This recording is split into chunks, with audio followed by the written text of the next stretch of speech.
Hi everyone, आप सभी का स्वागत है हमारे YouTube channel SRIP edu pharma में।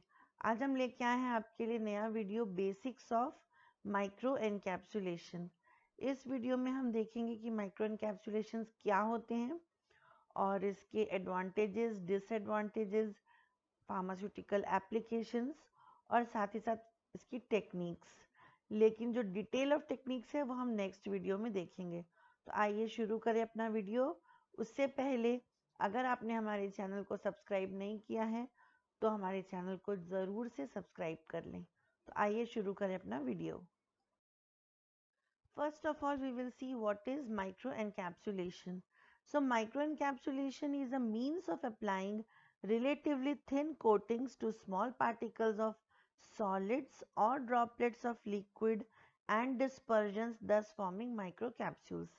आप इस डायग्राम से देख सकते हैं, सेंटर में कोर मटेरियल होता है। कोर मटेरियल या तो सॉलिड हो सकता है या फिर ड्रॉपलेट ऑफ लिक्विड या डिस्पर्जन्स हो सकते हैं। उसके ऊपर एक थिन कोटिंग अगर किसी मटेरियल की होती है और अल्टीमेटली माइक्रो कैप्सूल बनता है तो उसी को कहते हैं micro encapsulation technique. Micro encapsulation से बनते हैं माइक्रो कैप्सूल्स और माइक्रो कैप्सूल्स के और दूसरे सिनोनिम्स होते हैं microsphere, microspherule, micro spherules, micro beads, micro balance, micro granules, coated granules, pellets, seeds and spherules. अब बात करेंगे माइक्रो कैप्सूल्स के टाइप्स की या मॉर्फोलॉजी की। तो माइक्रो कैप्सूल्स बेसिकली 3 टाइप्स के होते हैं, mononuclear, polynuclear and matrix type. Mononuclear को कोर शेल माइक्रो कैप्सूल्स भी कहते हैं। इसमें नाम से समझ में आ रहा है कि अंदर एक ड्रग का कोर होगा और उसके आसपास एक शेल होगी। मोनोन्यूक्लियर का मतलब सिंगल न्यूक्लियस, यहाँ न्यूक्लियस मतलब कोर को बोल रहे हैं। सेकेंड आता है polynuclear. Polynuclear capsules have many cores enclosed within the shell. अंदर अगर अलग अलग ड्रग के कोर्स हैं और उसके आसपास एक शेल है तो वो पॉलीन्यूक्लियर होगा। थर्ड आता है मैट्रिक्स एनकैप्सुलेशन। इसमें जो कोर मटेरियल है वो होमोजीनियसली शेल मटेरियल में डिस्ट्रीब्यूटेड होता है और एक मैट्रिक्स का फॉर्मेशन होता है, तो इसको कहते हैं matrix micro capsules. Next is micro encapsulation provides means of converting. मतलब कि माइक्रो एनकैप्सुलेशन क्यों किया जाता है? तो फर्स्टली तो ये लिक्विड्स को सॉलिड में कन्वर्ट करता है। Secondly for altering colloidal and surface properties. Third for providing environmental protection and fourth is for controlling the release characteristics और अवेलेबिलिटी ऑफ कोटेड मटेरियल्स। ये जो 4 पॉइंट्स हैं ये आगे और डिटेल में हम एग्जाम्पल्स के साथ डिस्कस करेंगे। अब बात करते हैं फंडामेंटल कंसिडरेशंस या formulation consideration of micro capsules. Basically इसमें 3 कंसिडरेशंस होते हैं। फर्स्ट होता है nature of core and coating materials. Second stability and release characteristics of coated material and third is micro encapsulation methods. अब बात करते हैं कोर कंपोनेंट्स की। तो बेसिकली एक तो होता है कोर मटेरियल, मतलब जो इनर मटेरियल है, और दूसरा होता है कोटिंग मटेरियल जो हम उसके ऊपर लगाते हैं, लेयर बनाते हैं। कोटिंग मटेरियल में ड्रग या एक्टिव कॉन्स्टिट्यूएंट होगा। एक्टिव कॉन्स्टिट्यूएंट मतलब जो मेडिसिनल प्रॉपर्टी देगा, एफिकेसी देगा। सेकेंड उसमें कुछ एडिटिव्स होते हैं लाइक डायलुएंट्स ऐड करते हैं। और थर्ड इसमें होते हैं स्टेबिलाईजर्स। ये कंपोनेंट्स होते हैं कोर मटेरियल के। अब बात करते हैं कोटिंग मटेरियल। तो ये एक इनर्ट पॉलीमर होगा। फिर इसमें डालते हैं हम plasticizer, colouring agent, then resins, waxes and lipids and release rate enhancers और रिटार्डर्स। अब हम देखते हैं कोर मटेरियल्स और उनकी कुछ properties, purpose and final product. तो जैसे कि यहाँ पर आप देख रहे हैं acetaminophen, it is slightly water soluble and the purpose of encapsulation is taste masking, क्योंकि इसका टेस्ट बिटर होता है तो उसको टेस्ट मास्किंग के लिए यूज करते हैं। और फाइनल प्रोडक्ट होता है इसमें tablet.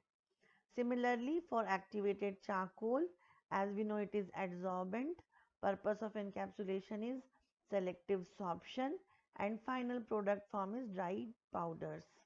Third is aspirin. It is slightly water soluble in nature. Then taste masking and sustained release property, then for reducing the gastric irritation and for separation of incompatibilities, tablet or capsule of it is formed. Then islet of Langerhans. These are viable cells. The purpose is sustained normalization of diabetic condition, and the final product form is injectables. Next is isosorbate dinitrate, water soluble solid, then purpose is sustained release, and final product form is capsule. Similarly और भी कुछ examples हैं core material के, like liquid crystals, menthol, progesterone, potassium chloride, urease and vitamin A. इनको भी हम use करते हैं, आप इसमें देख सकते हैं purpose यहाँ पे दिया हुआ है और final product form दिया हुआ है. इससे pharmaceutical applications भी clear होते हैं.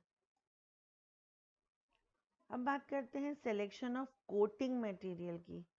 तो coating material selection depends on specific dosage, product requirements, stabilization, reduced volatility, release characteristics, environmental conditions and method of encapsulation.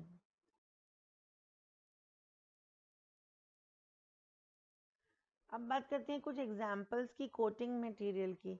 Coating materials को 4 टाइप में डिवाइड किया हुआ है. फर्स्ट है water soluble resins, second water insoluble resins, third है waxes and lipids and fourth है enteric resins.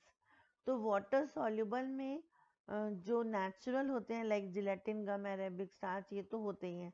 इसके साथ ही साथ पीवीपी, सीएमसी यानी carboxy methyl cellulose and methyl cellulose, polyvinyl acrylic acid, hydroxyethyl cellulose, arabino galactan और polyvinyl alcohol, ये examples हैं वाटर सॉल्युबल रेजिन्स के.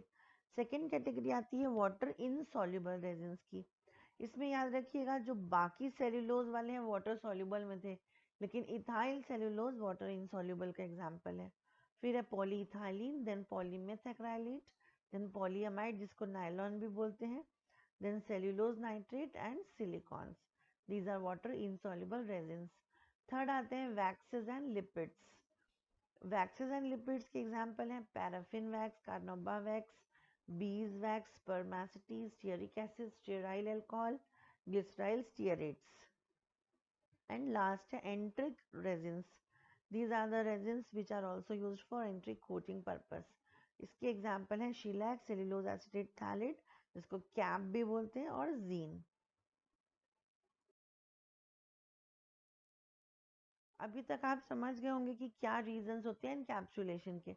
फिर भी एक बार हम इसको समराइज करेंगे. To protect the reactive substances from the environment, then to convert liquid active components into a dry solid system, then to separate incompatible components for functional reasons, to protect the immediate environment of the microcapsules from the active components, then isolation of core from its surroundings as in isolating vitamins from the deteriorating effect of oxygen, then retarding evaporation of a volatile core for masking the taste or odor of the drug, and to protect GIT from irritant effects of the drug.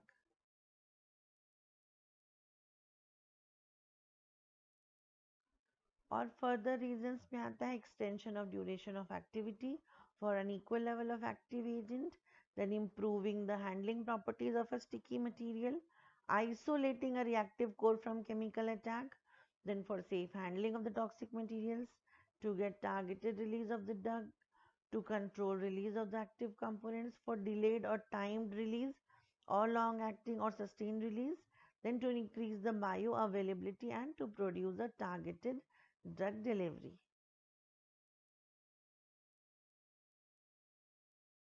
We will talk about advantages. To increase the bioavailability of any drug, to alter the drug release, to improve the patient's compliance, to produce targeted drug delivery, to reduce the reactivity of the core in relation to the outside environment, to decrease evaporation rate of the core material, and to convert liquid to solid form and to mask the core taste. These are the important advantages of microencapsulation.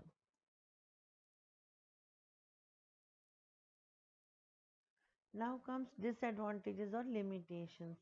The process is very expensive, then requires skill, and it is difficult to obtain continuous and uniform film.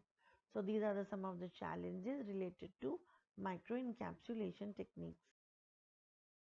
अब one by one देखते हैं pharmaceutical applications या क्यों हम माइक्रोकैप्सुलेशन को बनाते हैं, उसको कहाँ यूज़ करते हैं. तो सबसे पहले तो जो ड्रग्स जो हैं वो एनवायरमेंटल हजार्ड से डिग्रेड हो जाते हैं, लाइक विटामिन है ए एंड के, इनको मॉइस्चर और ऑक्सीजन से प्रिवेंट करते हैं थ्रू माइक्रो एनकैप्सुलेशन. सेकेंड है जो ड्रग्स इनकम्पैटिबल. इनकम्पैटिबल मतलब अगर एक साथ रखें तो वो डिग्रेड हो जाएंगे, वो रिएक्ट कर जाएंगे. एग्जाम्पल के लिए लाइक यूटेक्टिक मिक्सचर्स हैं. फिर सेकेंड एग्जाम्पल है एस्प्रिन और क्लोरफेनिरामिन मैलिएट का. तो इनको अगर हम माइक्रो कैप्सूल बना दें, फिर अगर हम एक साथ भी इसको डिस्पेंस करते हैं तो इनकम्पैटिबिलिटी नहीं रहेगी. थर्ड है to decrease potential danger of handling of toxic और नॉक्शियस सब्सटेंसेस. कुछ ऐसी ड्रग्स होती हैं या सब्सटेंसेस होते हैं लाइक फ्यूमिगेंट्स हैं, हर्बिसाइड, इंसेक्टिसाइड, पेस्टिसाइड, जो कि टॉक्सिक हैं और इसको वैसे एज इट इज़ पाउडर या लिक्विड हैंडल करना डिफ़िकल्ट होता है, तो उसकी आप माइक्रो कैप्सूल्स बना के इजीली हैंडल कर सकते हैं. फिर नेक्स्ट आता है टू इम्प्रूव फ्लो प्रॉपर्टीज़. कुछ एडिटिव्स होते हैं जो स्टिकी होते हैं. For example when we try to prepare tablets, then we can not do because of the decreased flow property और बिकॉज ऑफ द स्टिकीनेस. तो उस स्टिकीनेस को आप कैसे ठीक कर सकते हो? By preparing micro capsules of them. Like example है multi component solid mixture of niacin, riboflavin and thiamine hydrochloride and iron phosphate. फिर होता है कुछ बिटर ड्रग्स हैं उनकी टेस्ट मास्किंग के लिए, लाइक टेस्ट मास्किंग ऑफ ट्रिनिडाजोल. यहाँ तक हमने देखा फार्मास्यूटिकल एप्लीकेशंस. अब बात करते हैं अदर एप्लीकेशंस की. अदर में फर्स्ट है एग्रीकल्चरल एप्लीकेशंस. इसमें क्या करते हैं? We reduce insect population by disrupting their mating process. Then also it protects the pheromone from oxidation and light during storage and release. Second application में आता है कैटालिसिस. कैटालिसिस में क्या होता है? Safe handling, easy recovery, reuse and disposal at an acceptable economic cost is done. For example, metallic species like palladium 2 acetate and osmium tetroxide have been encapsulated in polyurea microcapsules for recoverable and reusable catalyst without significant leaching and loss of activity. Third important application है in food and cosmetic industries. इसमें क्या करते हैं? कुछ ingredients हैं जो use होते हैं फूड और कॉस्मेटिक में जो डिग्रेड होते हैं, तो उसके डिग्रेडेशन को ये प्रिवेंट करते हैं और लॉस ऑफ एक्टिविटी से भी बच सकते हैं हम. These are examples of some of the marketed preparations which are available as microcapsules, or these are the formulations in which microencapsulation techniques have been used.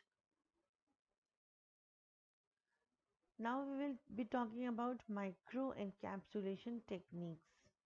The techniques are basically categorized into three. First is physical or physico-mechanical techniques. Second is physico-chemical techniques.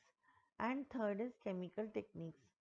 Physical या physico mechanical में आता है air suspension, जिसको Wurster technique भी बोलते हैं, pan coating, centrifugal extrusion, spray drying, co current, then counter current, mixed flow and vibrational nozzle.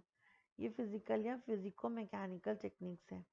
Second है physico chemical. इसमें दो टेक्निक आती हैं, ionotropic gelation and coacervation phase separation.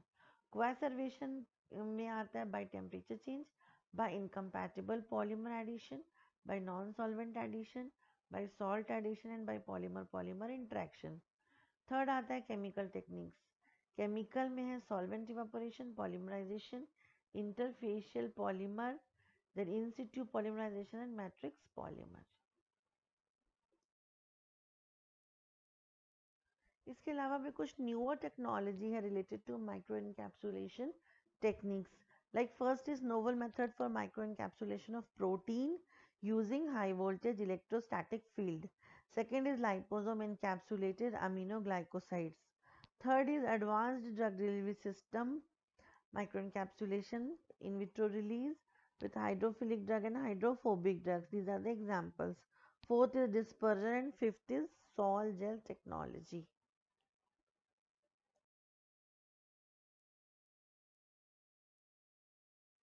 और भी कुछ newer technologies हैं like novel methods of microparticulate production, then formulation of biodegradable microcapsules.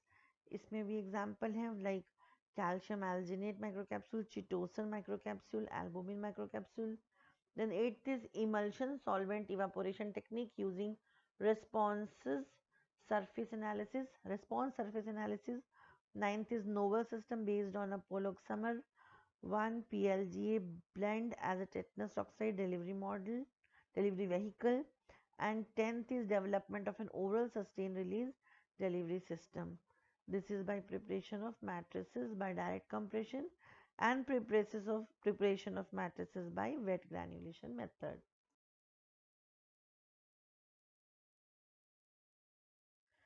So here we come towards the end of our video. Hope you have liked, shared and subscribed the channel SRIP Edu Pharma.